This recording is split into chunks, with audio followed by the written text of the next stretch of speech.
दोस्तों, supreme court में जजेस की संख्या को बढ़ाया गया है और ये जजेस की संख्या को प्रेसिडेंशियल ऑर्डिनेंस के थ्रू बढ़ाया गया है।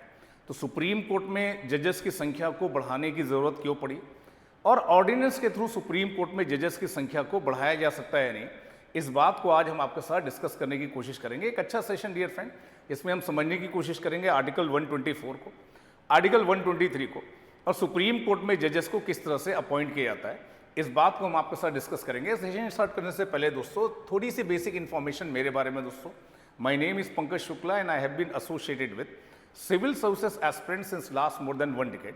और अपनी इस यूपीएससी की जर्नी के दौरान अगर आपके कोई भी डाउट्स हैं, कोई भी क्वेरीज है दोस्तों, तो आप मेरे साथ इन सोशल मीडिया प्लेटफॉर्म से जुड़ सकते हैं और आपके जो भी क्वेरीज हैं, जो भी डाउट्स हैं दोस्तों, आप मेरे साथ डिस्कस कर सकते हैं।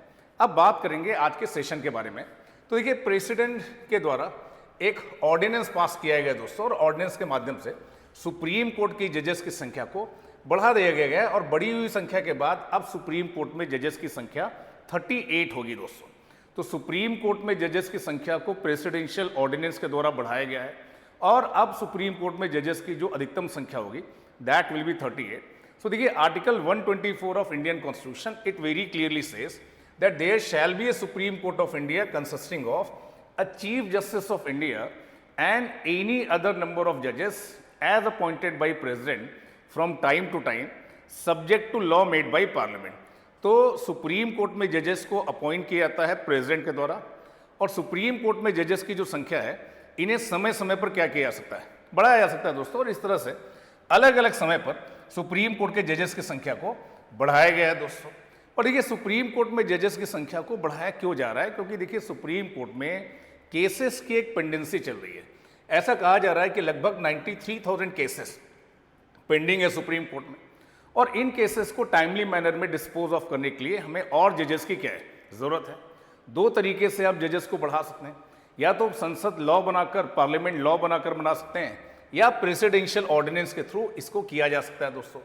Article 123 of Indian constitution president को यह पावर देता है कि president of India ordinance promulgate कर सकते हैं if parliament is not in session और if there is a need to bring some immediate law.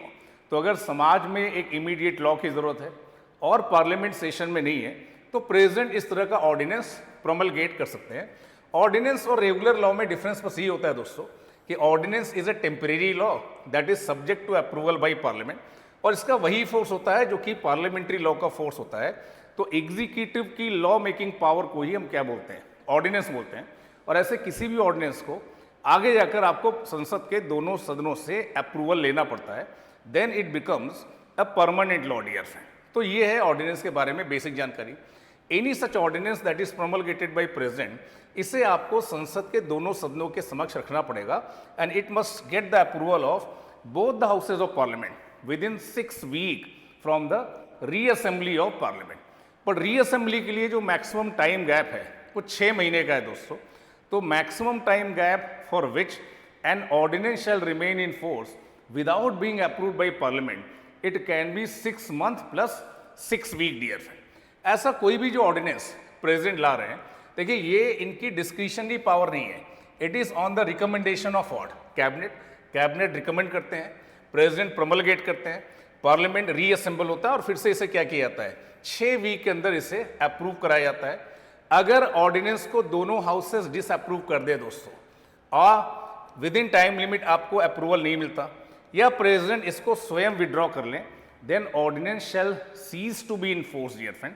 तब ये प्रभाव में नहीं रह जाता। और ये जो प्रेसिडेंट की ऑर्डिनेंस मेकिंग पावर है, देखिए इसका जुडिशरी रिव्यू कर सकती है on the ground of misuse of power dear friend. मतलब ऐसी कोई सर्कमस्टांसेस नहीं थी जो ये जरूरी करती हैं कि आपको ऑर्डिनेंस लाना पड़ता। तो कॉन्स्टिट्यूशनल फ्रॉड के ग्राउंड पर, मिसयूज ऑफ पावर के ग्राउंड पर और बैड इंटेंट के ग्राउंड पर आप इसे चैलेंज कर सकते हैं।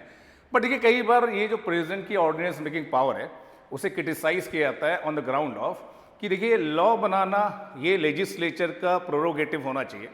ये जो एग्जीक्यूटिव ऑर्डिनेंस के थ्रू इंटरफेयर कर रहे हैं, it is an extent of executive over reach.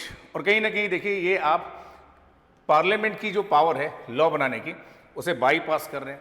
कई बार इन ऑर्डिनेंसेस को रीप्रोमलगेट किया जाता है और इसके फ्रीक्वेंट यूज को गलत माना जाता है for parliamentary democracy dear friend.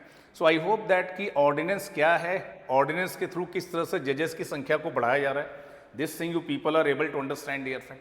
And if you are preparing for 2027 UPSC examination, then we at Analytics IAS dear friend are going to launch a foundation batch from 25th of May this month dear friend, as well as for UPPCS prelims examination from 27th of May dear friend। इससे related यदि आपको कोई information चाहिए तो आप इस number पर call कर सकते हैं, दैट इज 9990124010 डियर फ्रेंड, और आप इस नंबर पर व्हाट्सएप भी कर सकते हैं। तो thank you to all for joining me and for staying with me dear friends.